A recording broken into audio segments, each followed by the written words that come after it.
So to get our credit card information, that we need to go to our credit card processing company, go here, reports, go to full transactions, and type in the information here. So once I've downloaded the report, as you can see here, there's multiple days. The spreadsheet does have the information kind of spread out, but this is where I'd have to manipulate the data to find out the information that I need for my sales entry. So for part one of our improvement, we've simplified and sped up the process of how to get to our report. So all we do is click that one button. It automatically takes me to this website and gets me to the screen where I would then tabulate and put in the information that I need.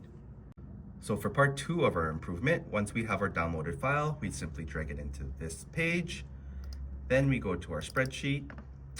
We would click the CSV import button, go to our results page, and all we would have to do is click the date that we're looking for, and for example, the 10th, and all the information is automatically tabulated. All right, thanks for that improvement, Brian.